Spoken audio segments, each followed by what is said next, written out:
Shalom Bapak Ibu dan Saudara-saudari yang kekasih di dalam Tuhan Yesus Kristus. Kita bersyukur kepada Tuhan masih diberi nafas kehidupan dan terus ditopang oleh Tuhan. Dan pada hari ini marilah kita memulai hari ini dengan merenungkan firman Tuhan dan dengan berdoa. Mari kita berdoa bersama-sama. Tuhan Allah Bapa kami yang bertahta dalam kerajaan sorga, ya Tuhan kami bersyukur kepadamu untuk seluruh hidup kami, pemeliharaan-Mu dan topangan-Mu. Kami bersyukur masih diberikan nafas kehidupan. Dan kami ada bukan karena kekuatan kami, tetapi semata-mata karena anugerah-Mu saja Tuhan. Terima kasih hari-hari yang telah kami lewati. Baik itu senang maupun susah, kami bersyukur karena Tuhan tidak pernah meninggalkan kami. Terima kasih dan tolonglah kami pada pagi hari ini untuk boleh merenungkan firman-Mu dan berilah kami kemampuan untuk mempercayai firman-Mu dan mentaati Engkau dan agar kami dikuatkan menghadapi hari-hari hidup kami di dalam dunia ini. Terima kasih Bapa, di dalam nama Tuhan Yesus kami berdoa dan kami bersyukur. Amin. Bapak Ibu dan saudara-saudara yang kekasih dalam Tuhan Yesus Kristus, firman Tuhan yang akan kita renungkan pada hari ini saya ambil di dalam Kisah Para Rasul, pasalnya yang ke-27 ayat 21. Saya baca untuk kita semuanya. Firman Tuhan berbunyi demikian. Dan karena mereka beberapa lamanya tidak makan, berdirilah Paulus di tengah-tengah mereka dan berkata, "Saudara-saudara, jika sekiranya nasihatku dituruti, supaya kita jangan berlayar dari kereta, kita pasti terpelihara dari kesukaran dan kerugian ini." Demikian firman Tuhan yang kita renungkan. Nah, saudara-saudaraku yang kekasih di dalam Tuhan Yesus Kristus, bagian firman Tuhan ini yang kita baca ini adalah merupakan satu bagian atau perikop di mana Paulus akan dibawa ke Roma dan dia dibawa naik kapal bersama dengan orang-orang lain, satu kapal.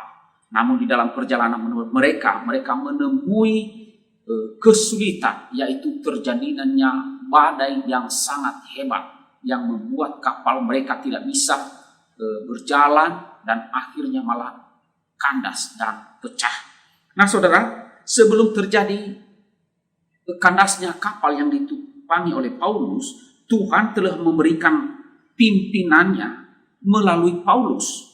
Tetapi saudara, nahoda kapal dan perwira Romawi pada saat itu tidak menuruti nasihat yang disampaikan oleh Paulus. Sehingga akhirnya saudara, mereka menemui berbagai kesukaran dan kesulitan selama pelayaran itu. Itu dapat kita baca dari depan, dari ayat 11 sampai ayatnya yang ke-13. Nah, kapal mereka terombang-ambing di tengah lautan, tidak tentu arahnya, tidak bisa maju. Nah, akhirnya saudara, ini adalah merupakan salah satu contoh kejadian bahwa tidak semua kesukaran ataupun kesulitan itu terjadi karena kehendak Tuhan. Kesukaran hidup bisa muncul, bisa kita alami karena apa? Kita tidak mengikuti panduan, tuntunan dari Tuhan. Dan akhirnya kita salah melangkah, kita salah jalan. Nah saudara, kalau sudah salah melangkah, kemudian kita harus bagaimana? Saudara, Paulus mengatakan di ayat 22, pasal 27 ayat 22, "Tetapi sekarang juga dalam kesukaran ini aku menasihatkan kamu supaya kamu tetap bertabah hati. Sebab tidak seorang pun di antara kamu yang akan binasa, kecuali kapal ini." Nah saudaraku yang kasih dalam Tuhan, kalau sudah sukar karena kesalahan kita sendiri, berarti hidup tidak bisa menjadi lebih baik. Maka marilah kita belajar untuk tabah. Seperti yang dikatakan oleh Paulus, tetap bertabah hati. Jadi ketika kita mengalami kesulitan karena kesalahan sendiri, marilah kita belajar bertabah. tabah bertahan menghadapi kesukaran dan kesulitan, tabah menjalani kesukaran dengan tenang dan teguh, sambil berpegang, percaya kepada janji-janji Tuhan, kepada firman Tuhan yang pasti akan menyelamatkan kita. Saudara-saudara yang kasih Tuhan, setelah Rasul Paulus menenangkan seluruh penumpang kapal itu dan mereka percaya kepada janji Allah yang mau menyelamatkan, maka mereka mengurungkan niat untuk menurunkan sekoci dan meninggalkan kapal. Saudara, malaikat Tuhan telah berjanji jika ada yang meninggalkan kapal, mereka tidak akan selamat.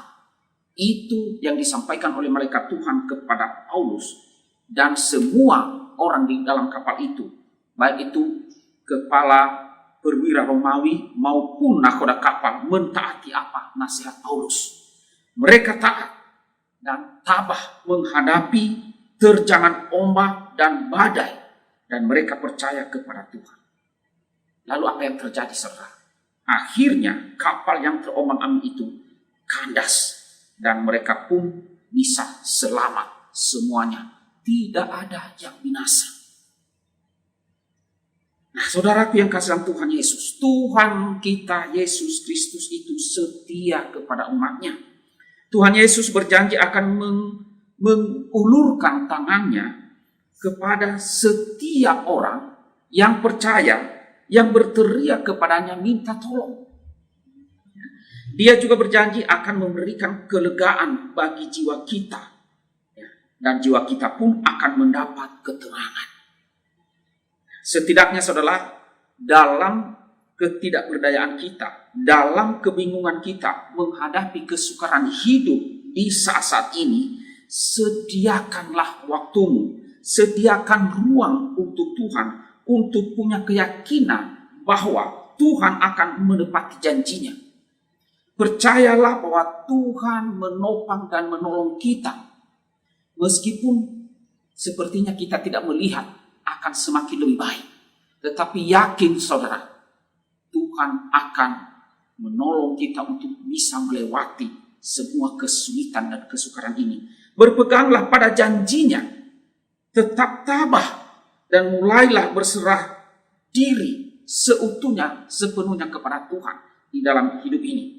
Itulah kunci kesembuhan jiwa yang merana, dan kita pun bisa menari, kita pun bisa bersuka cita di tengah-tengah kesulitan dan kesukaran ini. Saudara-saudaraku yang kekasih di dalam Tuhan Yesus Kristus, kesukaran hidup bisa dilalui asal kita mau taat kepada Tuhan Yesus dan kita tabah serta teguh untuk memegang janjinya. Amin. Mari kita berdoa. Tuhan Allah Bapa kami yang bertata di dalam kerajaan surga. Ya Tuhan, kami bersyukur kepadamu Tuhan. Jika pada hari ini kembali kami boleh belajar firman Tuhan untuk mengajar setiap kami, agar kami belajar tabah menghadapi kesukaran hidup ini. Hidup yang sulit dan susah. Walaupun sepertinya kesukaran ini kami tidak tahu kapan akan berakhir. Tetapi Engkau mengajar kami melalui firman-Mu, melalui hamba-Mu Rasul Paulus, ketika ia menenangkan orang-orang yang bersama-sama dia sekapal berlayar. Mereka menghadapi kesukaran yang luar biasa. Tetapi dengan mereka taat kepada firman-Mu, mereka semua selamat. Tuhan, kami percaya dan kami berserah diri kepada-Mu. Tolonglah kami untuk percaya, tolonglah kami untuk tabah, dan belajar untuk taat dan tabah serta teguh untuk selalu memegang janji firman-Mu. Ya Tuhan, hamba berdoa bagi seluruh jemaat. Kiranya Engkau memberkati jemaat ini. Engkau tahu keadaan sekarang ini di negara kami Indonesia secara khusus. Pandemi corona yang terus menerus sepertinya belum berakhir dan tidak ada tanda-tanda akan berakhir. Kami mohon kiranya Engkau Tuhan yang melindungi kami semuanya umat-Mu. Dan lindungilah bangsa ini Tuhan, agar kiranya bangsa ini dapat melewati hari-hari yang sulit ini. Karena itu kami mohon tolonglah agar rakyat Indonesia benar-benar mentaati akan pemerintah, akan aturan yang telah dibuat oleh pemerintah. Kiranya Tuhan tolong supaya rakyat ini benar-benar mentaatinya. Kami juga berdoa, berkatilah Bapak Presiden dan juga Wakil Presiden dan juga para menteri dan juga kepala-kepala daerah serta kepolisian, semua tentara. Kiranya Tuhan memberkati untuk dapat membuat bangsa ini bisa lebih baik ya Tuhan. Kami juga berdoa kepada Tuhan untuk tenaga kesehatan yang merawat orang-orang sakit yang kena virus corona sekarang ini. Kiranya Tuhan juga lindungi mereka ya Tuhan. Terima kasih Tuhan, berkatilah akan bangsa kami Indonesia. Dan kami serahkan hidup kami ke dalam tangan-Mu. Di dalam nama Tuhan Yesus Kristus kami berdoa dan kami bersyukur. Amin.